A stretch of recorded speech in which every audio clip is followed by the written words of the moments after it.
A España debe Occidente, en primer lugar, uno de los caminos espirituales que más huellas materiales ha dejado en la historia, la Ruta Jacobea.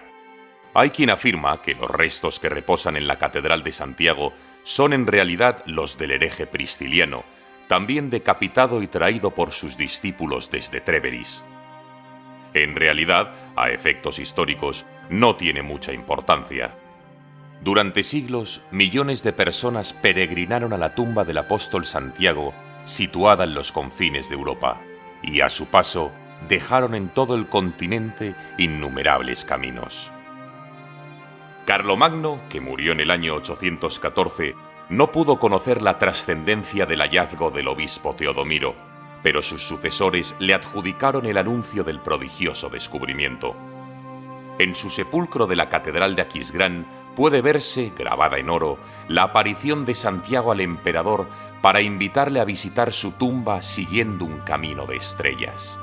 Y la de Carlomagno solo es una mota de polvo en el tropel de aventureros y devotos que sí han recorrido la ruta jacobea, desde reyes y príncipes a burgueses y clérigos o a gentes sencillas y humildes dispuestas a maravillarse de lo maravilloso. Las puertas de la basílica, se dice en el Calixtino, no se cierran ni de día ni de noche. Las tinieblas huyen del augusto recinto, que resplandece como el mediodía con la luz de las lámparas y cirios. No hay lenguas ni dialectos cuyas voces no resuenen allí. Con razón, Goethe pudo afirmar que Europa había nacido de la peregrinación. Y es que en los siglos XI y XIV el meridiano cultural del viejo continente cruzaba por Compostela. Iglesias, hospitales y puentes se alzaron al paso de los peregrinos. A la sombra del camino francés florecieron las industrias artesanas y el comercio. Discurrieron las recias figuras épicas de Roldán o de Miocid. Nacieron breves poemas amorosos en lengua vulgar y otros más cultos y pretenciosos en lengua latina. Brilló con luz cautivadora y se extendió, tutelado por los monjes de Cluny, el románico de inspiración francesa. Según fuentes medievales, fueron millares los peregrinos que circulaban por la ruta jacobea, movidos por un idéntico propósito: limpiar su alma. El número no dejó de crecer hasta el siglo XIV, pero el camino de Santiago tuvo también otras dimensiones.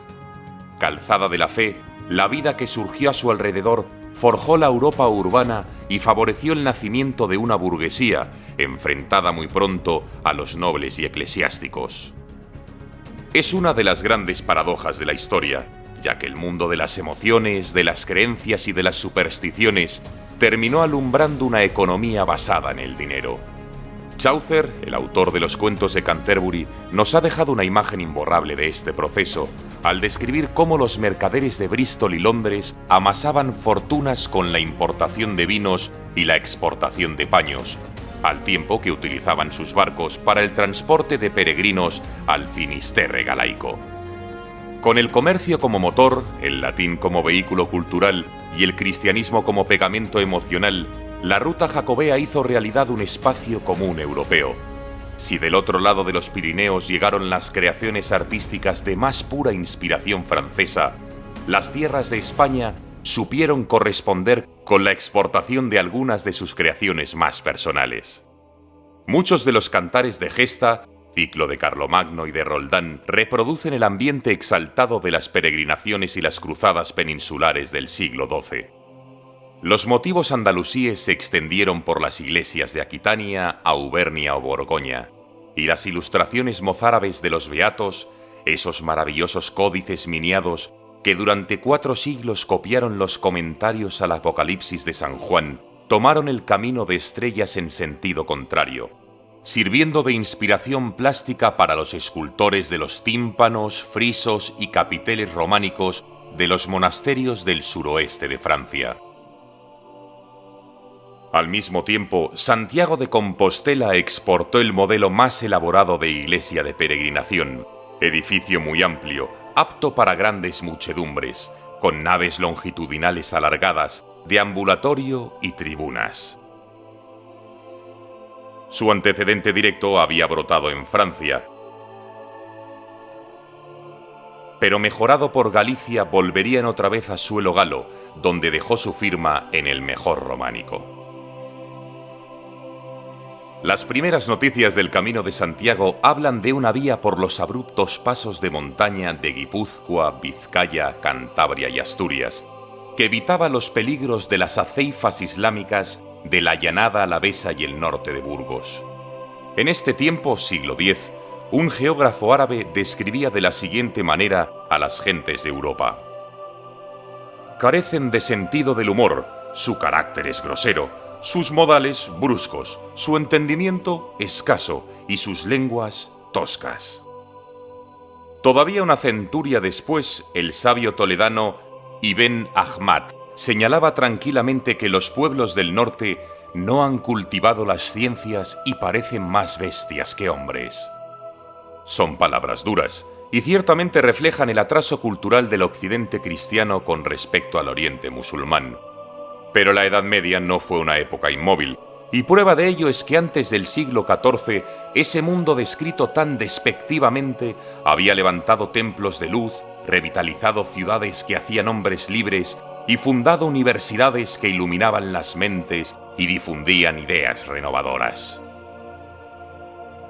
La traducción de las obras griegas e islámicas al latín por los estudiosos cristianos fue crucial para ese cambio, y es algo que hoy podemos considerar como otro de los elementos fundadores de Occidente.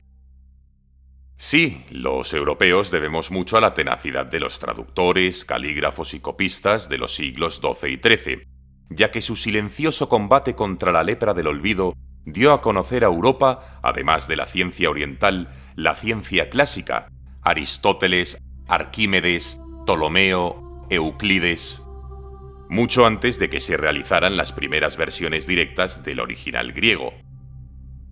Ni Dante y su Divina Comedia, ni Tomás de Aquino y la Suma Teológica, ni las grandes catedrales góticas existirían sin ese renacimiento anterior al Renacimiento.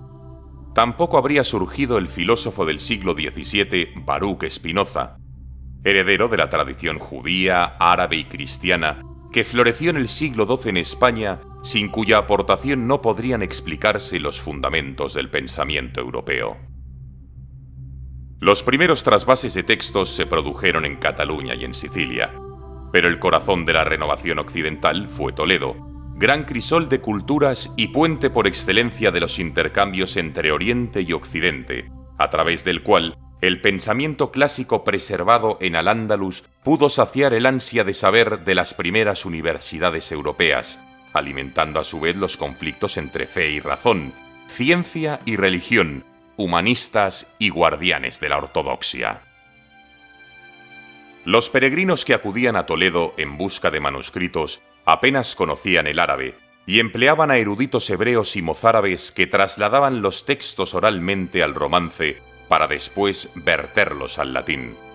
Juan Hispalense, el converso que contó con la protección del arzobispo Raimundo, el intelectual más importante de la primera mitad del siglo XII, nos ha dejado una imagen nítida de este diálogo a tres lenguas al explicar cómo se realizó la versión latina del gran filósofo Avicena. Pronunciando palabra a palabra y con ayuda del arcediano Domingo, que iba traduciendo cada una al latín. Así, trasvasando una lengua a otra para que perduraran las palabras escritas siglos atrás, hay que imaginarse a Domingo de Gundisalvo, Roberto de Chester o Miguel Escoto. Así hay que ver a Gerardo de Cremona, que murió en Toledo después de traducir al latín la mayor parte de la ciencia oriental. Y también a los eruditos que trabajaron al servicio del rey Alfonso X, quien encarnaría en castellano y en latín el sueño del califa cordobés Al-Hakam II. Apréndelo todo, después verás que nada es superfluo.